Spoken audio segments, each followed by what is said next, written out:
All right. Peace and greetings, YouTubers. So I did want to spend a few moments talking about this whole Lil Wayne situation. And to be honest, this conversation is not really centered on Lil Wayne. More so, he's just a segue into the larger conversation that I want to have since he shook the table anyway. And really the message that I'm trying to put out there, at least tonight, is that people have to really go and do their own research. Not research that you got from a celebrity, but literally your own research where you have to actually go pull up the policy, read the policy, research what that would mean about the policy if they didn't give you a lot of details and it was a very broad statement. And then you also look at the track record of whatever that person has done, whoever is running for whatever, whether it's for president, whether it's for Congress, so on and so forth, and you have to make the decisions for yourself. Because if you're putting your livelihood in the hands of celebrities, you're going to be lost and confused. And so, long story short, Lil Wayne recently has endorsed the current president for re-election because he feels that Donald Trump is going to be the candidate that can do the best for the black community. He feels that, Donald Trump's platinum plan is the plan that will really help the black community. And so that's where he stands. And of course, a lot of people have had a bunch of different viewpoints in regards to that endorsement. Now me, I'm looking like, okay. And I say that because one, Lil Wayne and a lot of viewpoints, me and him don't align on much, especially after I saw the viewpoints he had on police brutality. I was like, okay, I'm going to keep you over there then. I keep most entertainers in the entertainment bubble. And I say that because in reality, when it comes to my livelihood or politics, celebrities and entertainers don't really live in the same world that I live in because they have so much wealth. Yes, there's still a system of anti-blackness and there's still a system of racism, but for a lot of these celebrities, because they have so much wealth, they're able to somewhat make their lives a little bit more comfortable while living under that system. Something a lot of other people can't do because they don't have the resources to do so. And so when you have celebrities that live in 7 and 8 and 9 figure worlds where they can buy their way out of everything, where it doesn't really matter who's in power, they'll be okay because even if the policy affects them, they have a way to kind of get through loopholes, and there's access and there are privileges that are pretty much afforded to them because of who they are. They don't live in a world where they end up being collateral to the bad decisions of people who are at the top because they can sit at the same table and eat lunch with some of these people who are at the top. You know what I mean? They really just live in a different world, and because of that, they're not subject to the same detriment as other people. And so even when they do get their wake-up call, I'm still sometimes wary about jumping in line behind them because a lot of times they're not well studied. And I just said this in the last video, but you get a lot of people who end up woke with no discernment. And so going back to what I would like to say here, like literally in my last live video that I made maybe a month ago, I said that as you got closer to the election, you start seeing a lot of people come out of the woodworks. A lot of people who have magically seen the light, and now they have all the insight and influence for what the black community needs to do. And this happens every election cycle, every single time. People are silent, you ain't heard from them in forever, and then right before the election, they all pop up and jump out there, and everybody's trying to start a movement. And so here's the beef that I have. I have no problem with people getting that wake-up call or wanting to do better for the community. I love it. It's beautiful. That's how it should be. I think it's great. I think it's great when people try to operate as a collective and really try to move for the betterment of an entire community. However, what happens is people get the wake-up call and they recognize, hey, something isn't right in the water when it comes to the United States and how it treats its citizens, especially its black citizens. And they recognize, hey, systemic racism is a thing and it's affected black people collectively and so on and so forth, and something's not right. I want to do something about it. And so this is where you start seeing the flaws. They get the wake-up call, they skip all the in-between steps, and I mean, there's a lot of them, and then they go straight to leading the charge. They go straight to wanting to be the voice of something, wanting to be the face of something. The ego gets in the way. You can't tell them nothing because they know everything, and so on and so forth, and they go on media campaigns and everything, and all they want to do is cuss out everybody, and they know everything, and as long as it sounds revolutionary, they're jumping on it. Doesn't matter what it is. And so they don't ask those in-between questions. They don't pay attention to the history. They don't look at how the history still affects people today. They don't really dive into the policy. They don't dive into any of that. So it's easy for them to just latch onto whatever somebody else throws out there as long as it sounds revolutionary or as long as it sounds like a good solution. They don't really go and check with other people who have been doing the work, who've been doing the activism, who've been a part of the grassroots organizations, who've been the scholars that have literally lived in the books for decades, and who have been the people who have pushed out their own candidates, campaigns, initiatives, affidavits, all of that, but maybe those campaigns and stuff just didn't have the resources and the funding because the celebrities weren't paying attention and would not endorse those people. And so all of that gets ignored. They don't ask the questions. They don't consider, how does this affect the black collective long term, short term? How does it affect healthcare? How does it affect education? How does it affect childcare? How does it affect Pell Grants? How does it affect food deserts? How does it affect job discrimination? How does it affect housing? How does it affect literally anything you can think of? They're not thinking about half of that. They'll latch on to one issue that sounds good and run with it. And that's why it's so easy to see so many celebrities jump onto what I like to call breadcrumb initiatives. breadcrumb policy. And what do I mean by breadcrumb policy, breadcrumb initiatives? It just means that those initiatives or those policies are not going to do anything to undo whatever system is in place to screw people over. It's not going to do anything to unravel and pretty much shake up that entire system and rebuild from the ground up. It will never do that. Really, all it is something to make people comfortable as they live under that system. And a lot of times, those breadcrumb initiatives, those breadcrumb policies never go far enough. There's not enough money put into them. It's not really going to affect the black collective as a whole. It's going to make life better for a handful of people. You know, a few select people who will be the exceptions will do okay. But in the long run, a lot of people are still going to be exactly where they were this time last year, this time 10 years ago, 20, 30, 40 years ago. Not much is changing. I think the honest conversation that people really need to face is that, listen, until the United States literally guts and seam rips the entire system they have, you're always going to have people who are always in destitute situations, because that's how the U.S. has been set up. That's also how U.S. capitalism works in relation to the fact that it's rooted in racist policy, and pretty much the generational wealth that has been built in this country has been built on the oppressions of black people. And so what I wanted to do was, I pretty much wanted to take one piece out of the Platinum Plan and go through it and pretty much showcase why it's important for you to actually look at policy, do the research, and come up with your own conclusions, because it's easy to be misguided or sometimes manipulated. Also, by the way, a 2-page brochure is somehow supposed to undo systemic racism. 2 pages? 400 years. And we were only worth 2 pages, huh? Okay. Anyway, so let's talk opportunity zones. Now, this has already been implemented, and it became implemented after they changed the tax code in 2017. That tax code that we're now being screwed over with as far as those in the middle class and the working working poor. You know, it came out of that. And so the opportunity zones came out of that.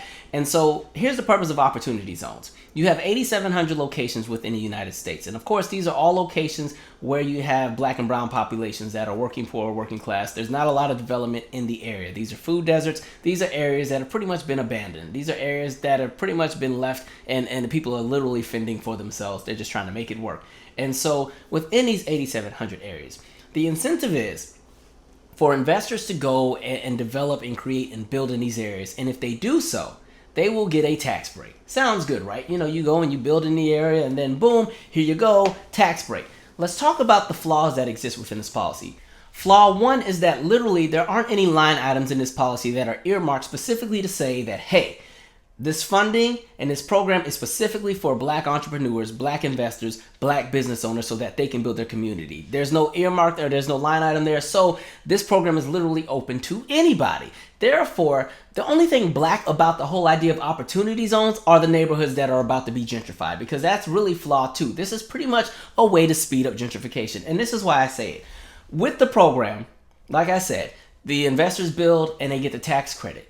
In order to have that viable business, you would already have to have the capital to start the business. And then this is where the conversation of systemic racism comes into play. When we talk black business owners and the relationships that they have with the banks when it comes to loans to start a business, there's a conversation to be had. You recognize that when it comes to black entrepreneurs and business owners, there has been a history where the banks have denied their business loans for various reasons, sometimes really, really petty reasons. And so what that has done over time, it created an environment where for a lot of black business owners, they could never get to that next level when it came to getting into industry, where they could do more than just have the mom and pop shop, where they could do more than have the business inside of their home, where they could actually start to create an actual company with more than 100 employees. It could never get to that point a lot of times because the banks always said no. People were limited. People felt that certain ideas didn't work in certain neighborhoods. So depending on what your neighborhood was, your option was barbershop, beauty shop, or liquor store. Which one of the three? No, you're not going to open the paint shop in this neighborhood. We don't think that's a viable investment, so we're going to deny the loan. And so what that does is, over time, you have a conversation where you have mom and pop versus industry.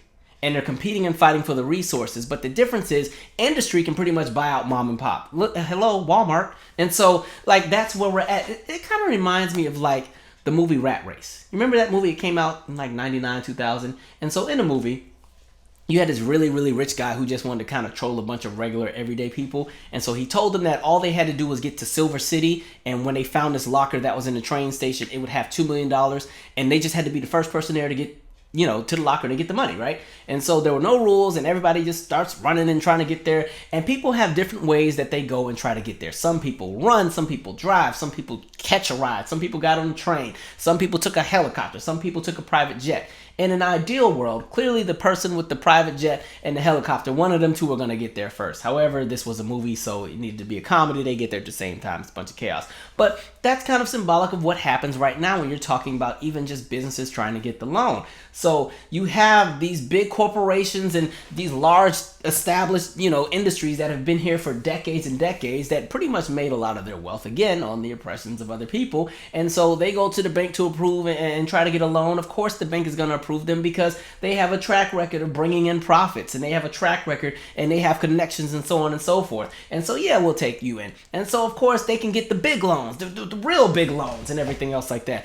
And on the flip side, again, homeboy from the corner who's really been trying to push his business, he does upholstery. He's been trying to get that business off the ground. He just wants to loan. The bank doesn't think that's viable, and so the answer is no. And so literally what you're going to end up seeing happening, just like Rat Race, is there's going to be some people who have the helicopters and the planes, those big corporations. There's going to be some people who had to drive mom's car to get there. And so at the same time, there's a pool of money that's, centered within these tax breaks. There's only so much that's there. And so eventually you're going to recognize that some people go and snatch up everything. But the bigger issue is that there is no stipulation in the writing as well saying that these corporations or these businesses have to invest in the communities that they build in, meaning that they have to give jobs, meaning that whatever service or business that they're opening has to somehow benefit the people that are already in the neighborhood. None of that is there. As a matter of fact, 97% of everybody who so far utilized this program, 97% of what has been opened has been commercial real estate and luxury apartments. Now let's ask who actually can afford to live in those apartments. Because in addition to that, most of these programs have had nothing to do with affordable housing as well. Because there are, programs where they'll build luxury apartments and some of them have to be affordable for people. No, that's not the conversation tonight. Like literally, these are literally commercial real estate and luxury apartments. And so you're watching cities get gentrified. And so pretty much what happened is this opportunity neighborhood program pretty much just gave permission for corporations to go and pretty much take over neighborhoods at a faster rate. And they don't even have to pay as much because now they're getting tax breaks to do it as well. The tax breaks that are hurting your pockets because they changed the tax codes in 2017. And so again, speeding up the process of gentrification. Okay, look at San Francisco and Oakland. That's all I'm saying. And so literally, that's pretty much opportunity zones. That's it. It's really, the conversation is centered on the tax breaks. Now, that could have been a good program. Like I said, had they earmarked it and said, okay, this has to go specifically for, black entrepreneurs, so on and so forth. Because if you're pushing the conversation that this is supposed to help black communities, then where is the policy that actually helps them? Why is it not earmarked specifically to do that? And when you have random individuals who get to go into a neighborhood in which they have no desire to really be a part of, they're just building and this is going to be an opportunity for money, then of course you watch the neighborhoods disappear. And again, like I said, this program hasn't really created a lot of jobs in these neighborhoods. It hasn't created a lot. Again, same kind of energy. That's why I say you have to pay attention to the policy. This current president has run around and talked opportunity zones all day, and in reality, white people have benefited from that the most. So there's that. Again, so, to each his own. Support who you're going to support. But again, I just always say pay attention to the policy. And a lot of times, some of these people that are in office and in power and running or whatever, they just be saying any and everything. And then again, their actions don't match with where they stand on things. And so there's that. I would say go and look at the policy. Pay attention to, what exactly it is they're stating that they're going to do. And then look at the track record. Well, how did they do, or how did they fare in the last however many years or whatever else it is? And if they haven't ever been in politics and, this is their first time running for something, okay, well, what did they do before they decided to run for office? What does their integrity look like? Because that's another conversation with a lot of these celebrities. Like, the integrity has gone out the window. Really, a lot of these celebrities just don't want to see their taxes change. And I think that's another conversation to be had. You recognize that with celebrities and people who are wealthier paying a higher tax rate, that is money that goes to help build the infrastructure, build the schools, because that's what happened in the 50s and the 60s. Because believe it or not, celebrities and wealthy people had a much higher tax rate in the 50s and the 60s. And mind you, the wealth that they had then is nothing compared to what celebrities and entertainers and all those public figures have today. But they had to pay a much higher tax rate in the 50s and the 60s. That's what pretty much built America's infrastructure.